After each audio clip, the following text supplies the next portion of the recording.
அஸ்ஸலாமு அலைக்கும் வரஹ்மத்துல்லாஹி வபரகாத்துஹு. அல்ஹம்துலில்லாஹ், அல்லாஹ்வுடைய கிருபையினால நம்ம தஜ்வீதுடைய பாடங்களை நம்ம படிச்சுட்டு வர்றோம்.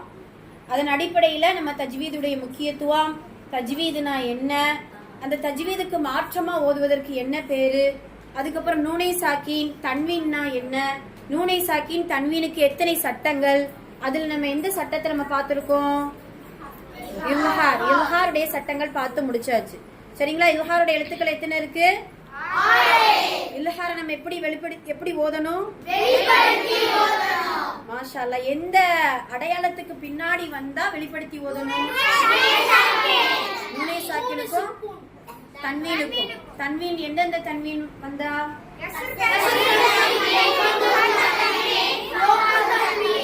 கஸ்ரு தன்வீன், ஃபத்ஹ் தன்வீன். இதுக்கு பின்னாடியும் சுக்கூன் செய்யப்பட்ட நூன், அதாவது நூனை சாக்கினுக்கு பின்னாடி வரக்கூடிய 6 எழுத்துக்கள், இல்ஹாருடைய 6 எழுத்துக்கள் வந்துச்சுன்னா நம்ம எப்படி ஓதணுமா? சரி, அந்த இல்ஹாருடைய எழுத்துக்கள் ஒரு கட்ட ஞாபகப்படுத்திடுவோமா? கரெக்டா அந்த எழுத்துக்களை வரிசைப்படுத்தி சொல்லுங்க.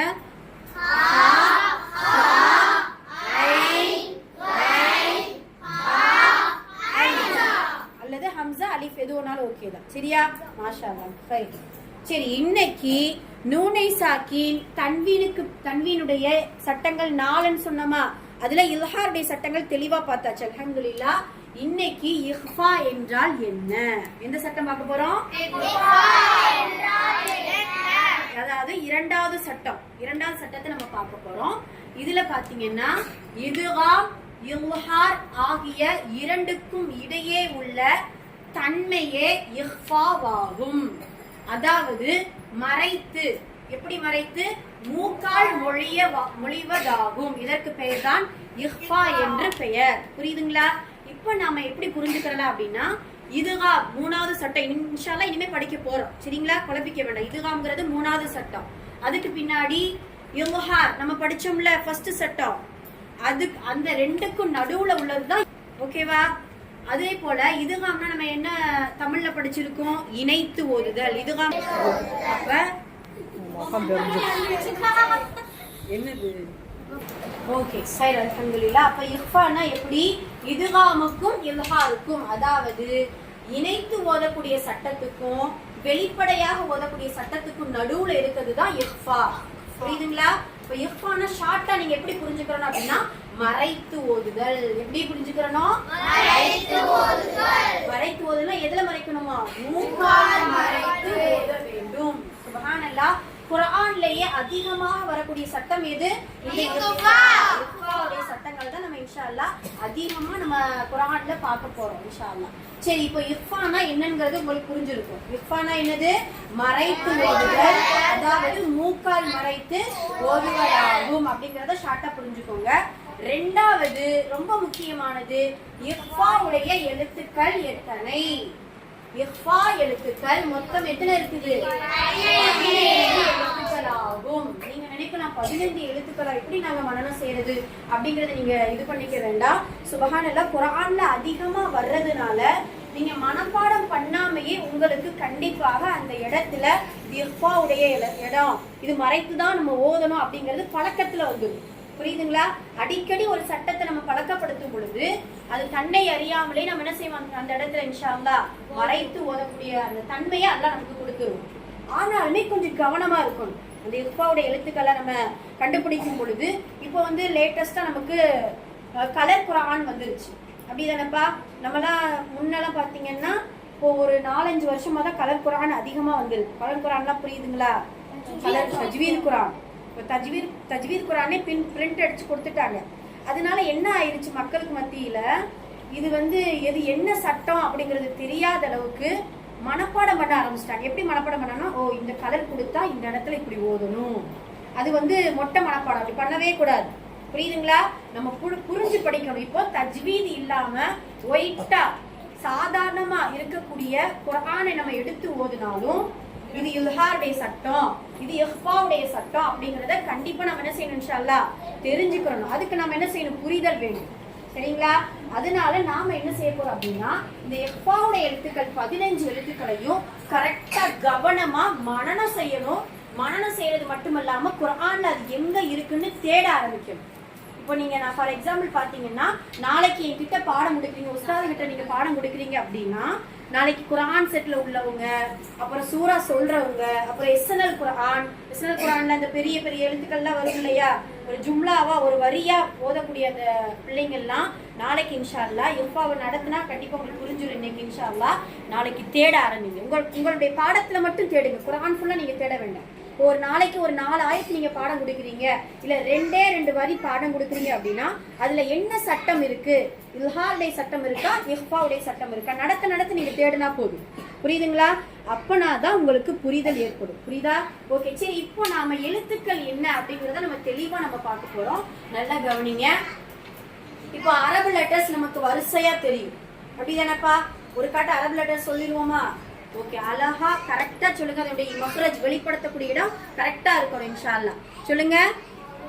அலீஃப் பா தா சா ஜீம் ஹா ஹா தால் தால் ரா ஸா சீன் ஷீன் ஸாத் லாத் தொய் லோய். ஸ்டாப் பண்ணு.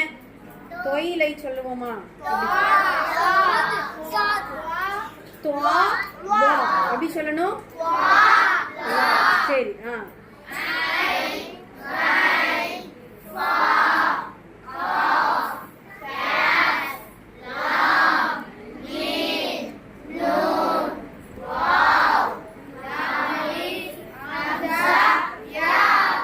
ஓடி போயிருச்சு. ஹா சொல்லல. ஹா லாம் அலீஃப் ஹம்ஸா யா. ஓகே, மாஷா அல்லாஹ். இது நமக்கு கரெக்டா தெரிஞ்சிருச்சு இல்லையா?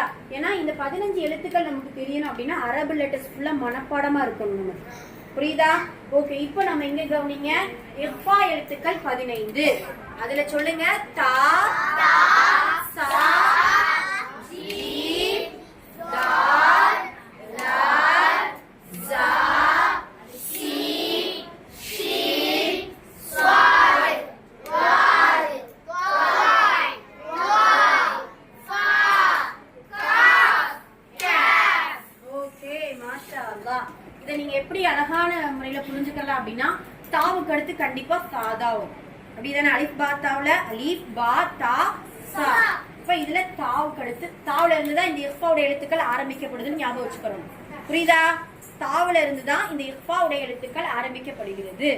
அதே போல சா அதுக்கு அடுத்து தொடர்ச்சியா வரும். சாவுக்கு அடுத்து ஜீம். அதே மாதிரிதான் தால் தால் ஜோடி ஜோடியா அதனுடைய ஜோடிகளை கூட்டிட்டு வந்துடும். அதே போல ஜா ஜாவுக்கு ரா மட்டும்தான் இல்ல. புரியுதா? இந்த ரா வந்து வேற சட்டத்துக்கு வரும் இன்ஷா அல்லாஹ். அது என்ன சட்டம் அப்படிங்கறத நம்ம அடுத்து பார்ப்போம். அடுத்து சீன் அதனுடைய ஜோடி ஷீன், ஸ்வாத் அதனுடைய ஜோடி பாத், துவா அதனுடைய ஜோடி பா, ஃபா வந்து எப்பயுமே தனித்து தான் வருவாங்க. அதுக்கு பின்னாடி காஃப் கேப். புரியுதுங்களா? இது ஈஸியா மனப்பாடம் பண்ணிடலாம் இன்ஷா அல்லாஹ். சரிங்களா? இது 15 எழுத்துக்கள். எதனுடைய எழுத்துக்கள்?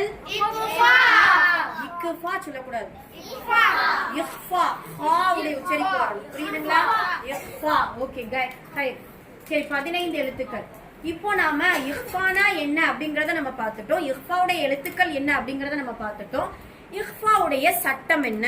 இதுதான் நீங்க ரொம்ப கவனமா கவனிக்க வேண்டிய விஷயம். புரியுதுங்களா? சட்டம் தெரிஞ்சாதான் இந்த எழுத்துக்களை நம்ம எப்படி மறைச்சு ஓதணும் அப்படிங்கறத நம்ம புரிய முடியும். சரி, என்ன சட்டம்? நூனே சாக்கி. நூனே சாக்கின்னா என்ன அர்த்தம்?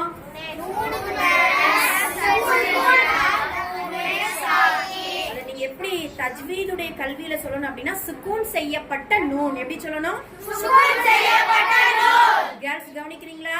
சுக்கூன் செய்யப்பட்ட நூன். அப்ப சுக்கூன் செய்யப்பட்ட நூன் அல்லது தன்வீனுக்கு பின். தன்வீன்னா புரியுதுங்களா? மறுபடியும் சொல்லுங்க.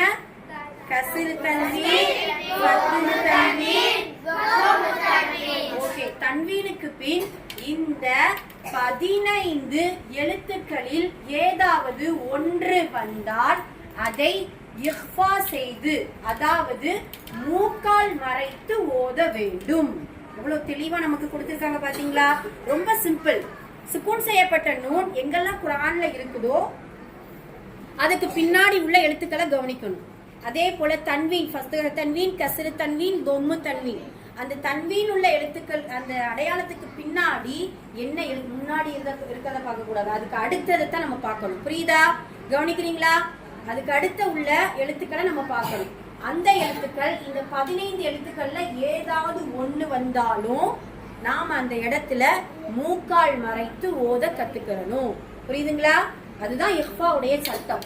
இதுக்கு நீங்க எக்ஸாம் உதாரணம் பார்த்தா உங்களுக்கு புரியும் நினைக்கிறேன். சட்டம் இதுதான்.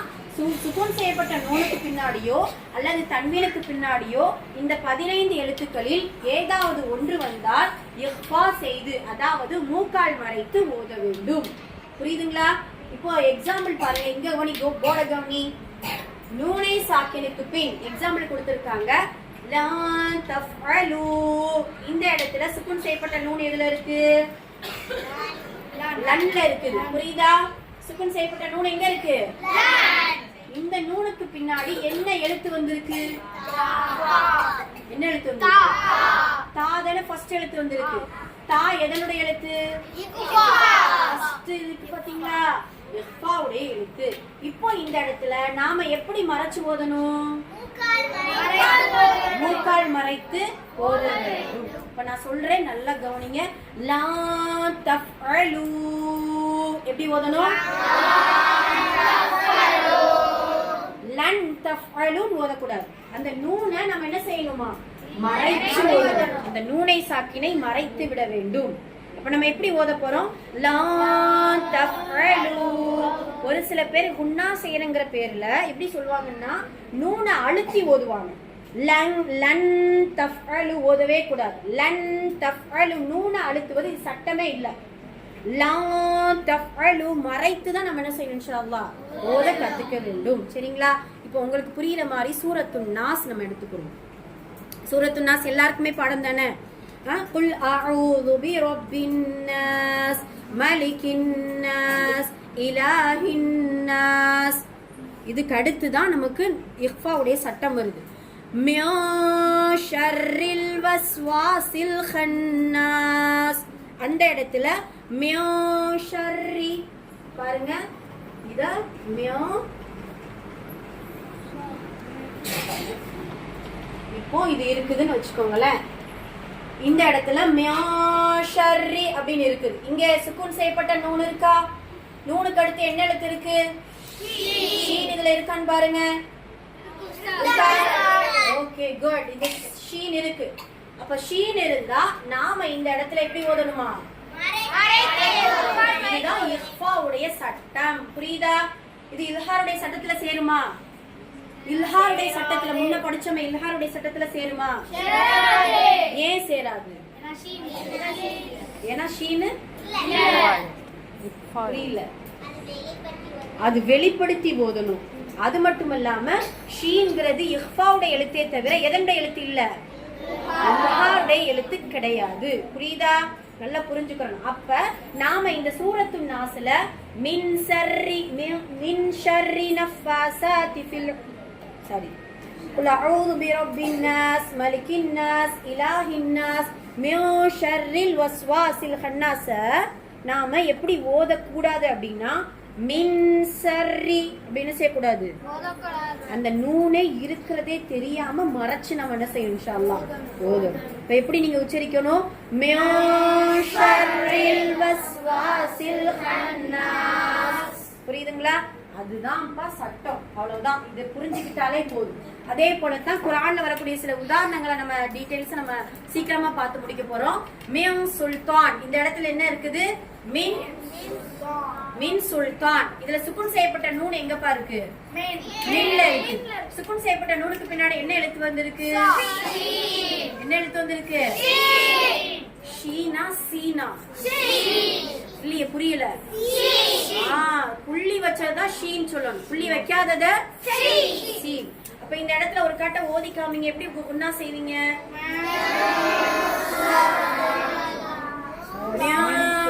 சுல்தான் எப்படி சொல்லணும்?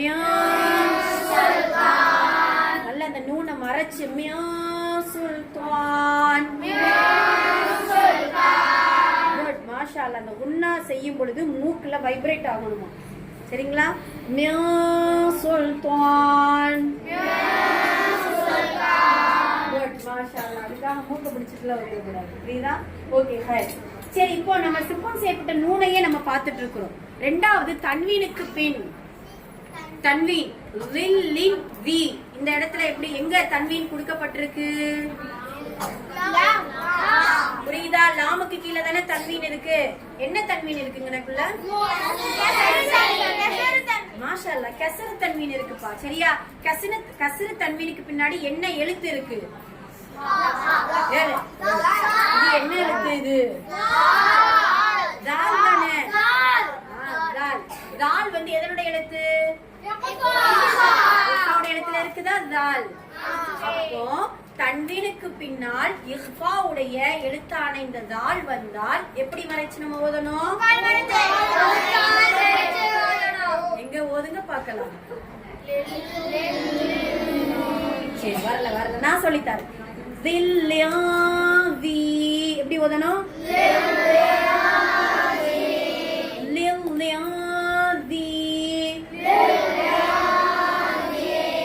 ஏன்னா தன்வீன் இந்த ரெண்டு அடையாளம், அதாவது நம்ம பாஷையில சொல்லணும்னா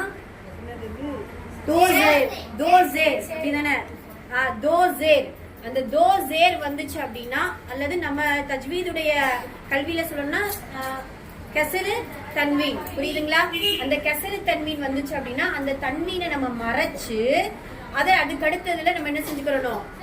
இது பண்ணி ஓதணும். லில்யாதி எப்படி ஓதணும்? அதே போலதான் கௌலன் கௌலா ஷதீதா. இங்க எங்க தன்வீன் இருக்குது? லாமுக்கு மேலதான் என்ன செய்திருக்கு? தன்வீன் இருக்கு. லாமுக்கு பின்னாடி என்ன எழுத்து வந்திருக்கு? சீன். எதனுடைய எழுத்து? அப்பாவுடைய எழுத்து வந்தா எப்படி ஓதணும்? எங்க சொல்லுங்க, மூக்கால் மறைத்து ஓதிக்காமீங்க. கௌலா சதீதா. புரியுதா? சரி, மாஷா அல்லாஹ். அதே போல இந்த இஃபாவுடைய எழுத்துக்களுடைய எக்ஸாம்பிள் அங்க நிறைய எழுதி போட்டிருக்கோம். சரி, இங்க இஃபாவுடைய எழுத்துக்களுக்கான சில உதாரணங்களை நம்ம பார்க்க போறோம். இந்த சைடு இருக்கிறது ஃபுல்லாவே நூனை சாக்கினுக்கு உதாரணம். புரியுதா? இந்த சைடு இருக்கிறதுக்குலாம் எதனுடைய உதாரணம்? இருக்கிறதுக்கு ஃபுல்லாமே. ஓகேங்களா? இதுல இருக்கிறது எல்லாமே 15 எழுத்துக்கள்ல 15 எழுத்துக்கள் இந்த உதாரணத்திலேயே வந்துடும். இப்ப நம்ம ஒவ்வொரு எழுத்துக்களா வாசிச்சு நம்ம எப்படி மறைத்து ஓத போறோம் அப்படிங்கறத நான் ஒவ்வொரு வார்த்தையா சொல்லுவேன். சில திருப்பி கரெக்டா அழகா சொல்லணும். லா தஃஅலு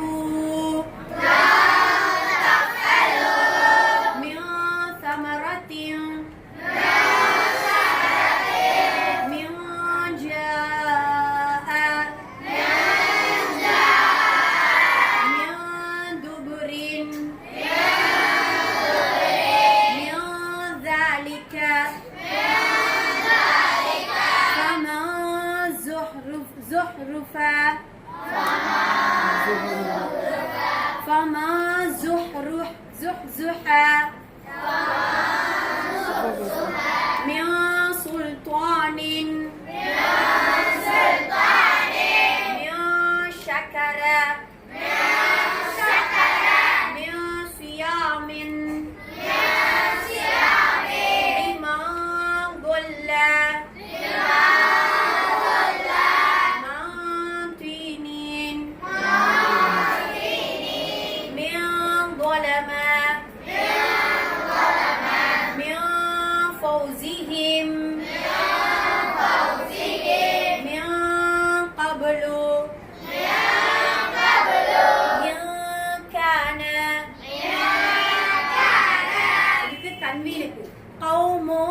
تجهلون ماء ثجاجا صعيدا جرزا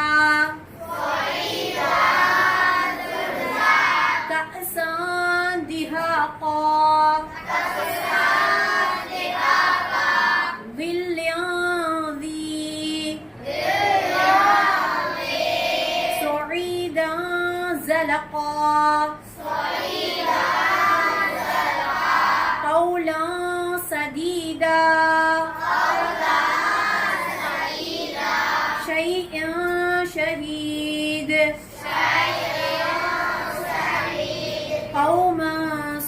الصالحين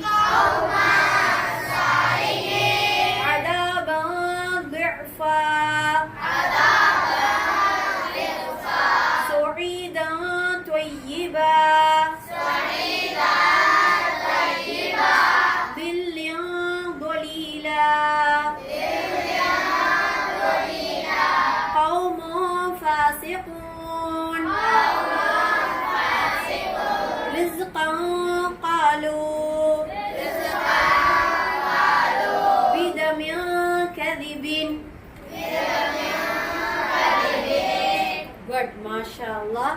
இனிமே இன்ஷா அல்லாஹ் இந்த 15 எழுத்துக்கள் குர்ஆன்ல எந்த இடத்துல வந்தாலும் எப்படி ஓதணும்? அந்த சட்டத்துக்கு பேர் என்ன? இஃபாவுடைய எழுத்துக்கள் எத்தனை? 15. இன்ஷா அல்லாஹ் அடுத்த கிளாஸ்ல இந்த 15 எழுத்துக்களும் கம்பல்சரி எல்லாருமே மனப்பாடமா சொல்லிடும். வேர்ட்ஸ் ஈஸி தானப்பா. ஒவ்வொரு லெட்டர் அரபு லெட்டர்ல ஒரு 15 லெட்டரை தனியா எடுத்துக்கிற போறோம். அந்த லெட்டரை மனப்பாடம் பண்ண போறோம் இன்ஷா அல்லாஹ். அவ்வளவுதான். ஓகேங்களா? அதே போல நாளைக்கு உங்களுடைய பாடத்துல ஏதாவது இந்த இஃபா இல்ஹாருடைய சட்டங்கள் இடம்பெற்றிருந்துச்சு அப்படின்னா அதையும் கண்டுபிடிச்சு இன்ஷா அல்லாஹ் கொண்டு வந்து உஸ்தாத்ட்ட பாடம் கொடுக்கும்போது கண்டிப்பா நீங்க என்ன செய்யணும்? சொல்லணும் இன்ஷா அல்லாஹ். ஓகேங்களா? ஓகே ஹைர் அல்ஹம்துலில்லாஹ். இன்னைக்கு பாடம் புரிஞ்சுச்சா? சரி, எதை கேட்டோமோ அதன்படி நடக்க அல்லாஹ் தௌஃபீக் செய்வானாக. அஸ்ஸலாமு அலைக்கும் வரஹ்மத்துல்லாஹி வபரகாத்துஹு.